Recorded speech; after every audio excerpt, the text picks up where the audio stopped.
I've worked in corporate America for 15 years, and I've seen every type of office personality you can imagine. The backstabbers, the brown-nosers, the deadweight employees who somehow never get fired. But nothing, and I mean nothing, prepared me for Trevor. Trevor Hartwell arrived at Pinnacle Solutions on a rainy Tuesday morning in October, carrying a leather briefcase that probably cost more than my monthly rent, and wearing a smile that didn't quite reach his eyes. He was our new operations manager, fresh from some failed startup in Silicon Valley where he'd apparently optimized productivity metrics by 37%. Within his first week, Trevor had already made his mark. He implemented a new time tracking system that required us to log every 15-minute increment of our day. Not just work tasks, mind you, but bathroom breaks, coffee runs, even the time spent walking to the printer. He called it maximizing human capital efficiency. I'm Elena, by the way, Senior Project Coordinator, been with this company for 8 years. I've seen managers come and go, but Trevor was different. He had this way of making you feel like you were constantly being watched, constantly being judged. And the worst part? He was really good at making it seem reasonable. The first red flag came during our Monday morning team meeting. Trevor stood at the head of the conference table, clicking through a PowerPoint presentation that looked like it was designed by someone who'd never heard of subtlety. Bold red fonts, charts with arrows pointing dramatically upward, stock photos of people in suits shaking hands. Team, Trevor announced, adjusting his tie. I've identified several areas where we can streamline our processes. Effective immediately, all emails must be carbon copied to me. All phone calls logged in the new system. All lunch breaks cannot exceed 30 minutes, and I'll be personally approving all vacation requests. Jake from accounting raised his hand tentatively. But Trevor, we've been managing our own schedules pretty effectively. Our department has consistently met deadlines for the past 3 years. Trevor's smile tightened. Jake, is it?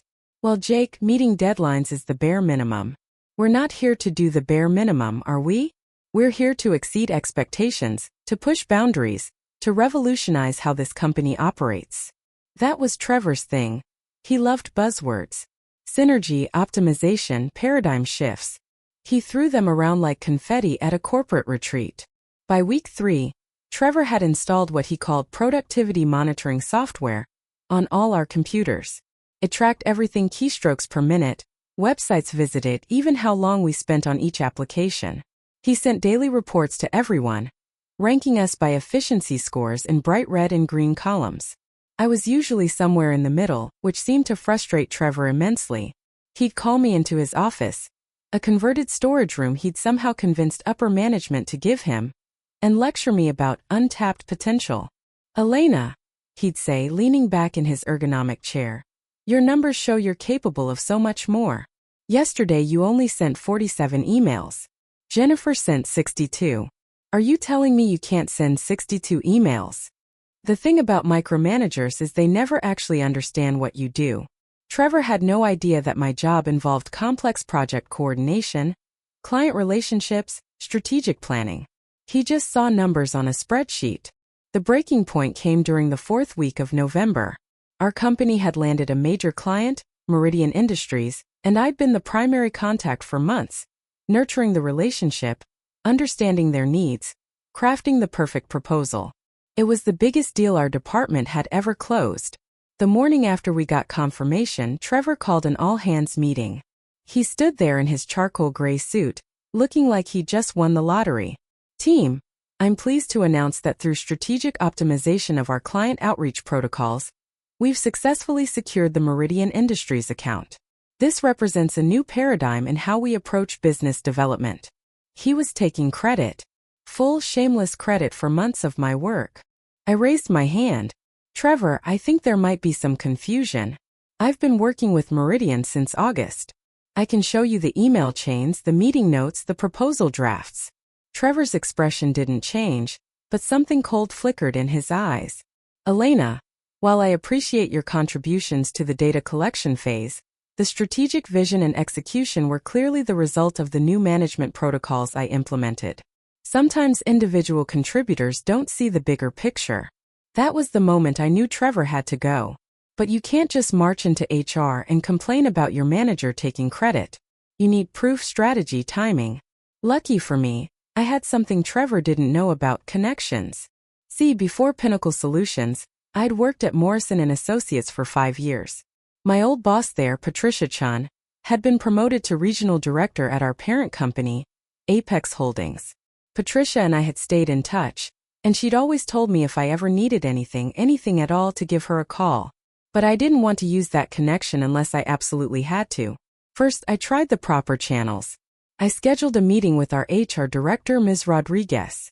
She listened politely as I explained the situation, the excessive monitoring, the credit stealing, the general atmosphere of distrust Trevor was creating.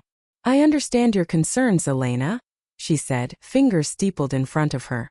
"But Trevor's methods have shown measurable improvements in departmental metrics. His reporting systems have identified several inefficiencies, and upper management is quite pleased with his initial results." Of course they were.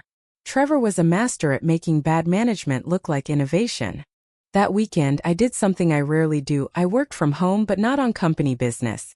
I spent hours going through Trevor's new policies, cross-referencing them with our employee handbook, our company charter, even state labor laws. What I found was interesting. Very interesting. Trevor's 15-minute time tracking requirement violated our company's flexible work policy, which was explicitly outlined in the employee handbook as part of our trust-based work environment. His email monitoring potentially violated privacy policies that had been put in place after a lawsuit 3 years ago.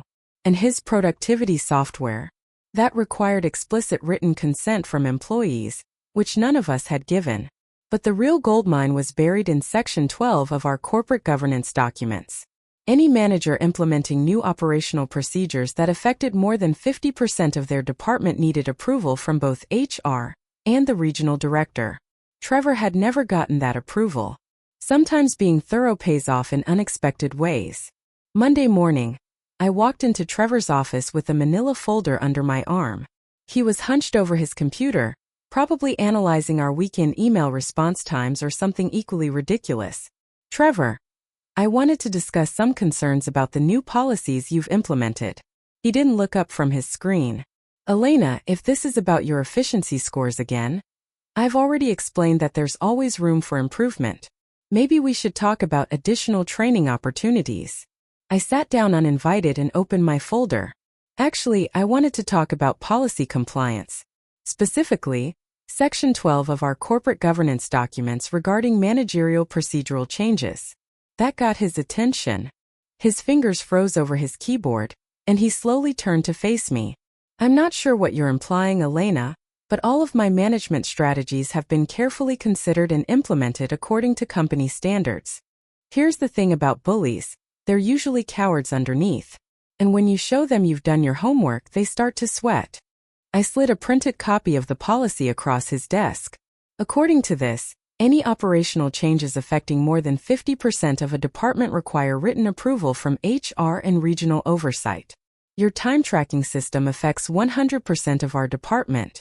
Your email monitoring affects 100% of our department. Your productivity software affects 100% of our department. Trevor picked up the paper, his eyes scanning quickly. I could see the wheels turning, the calculations happening behind his eyes. "This is just bureaucratic red tape, Elena. Sometimes leaders have to make tough decisions without getting bogged down in paperwork. I'm sure if we brought this to upper management, they'd understand the necessity of." I already brought it to upper management. The silence that followed was beautiful. Trevor's face went through several color changes: pale, then red, then pale again. "What do you mean you brought it to upper management?" I opened my folder wider, revealing copies of emails, policy documents, and a letter with the Apex Holdings letterhead clearly visible. I reached out to Patricia Chan, regional director at Apex Holdings. We worked together at Morrison & Associates years ago. Lovely woman, very detail-oriented when it comes to policy compliance. She was quite interested to learn about the unauthorized operational changes happening in our department. Trevor was fully pale now. "Elena, I think there's been a misunderstanding. These policies were implemented to improve productivity, to help the team succeed. If there are compliance issues, I'm sure we can work together too." "Oh, we are working together, Trevor. In fact, Patricia requested a full audit of all policy changes you've made since your arrival.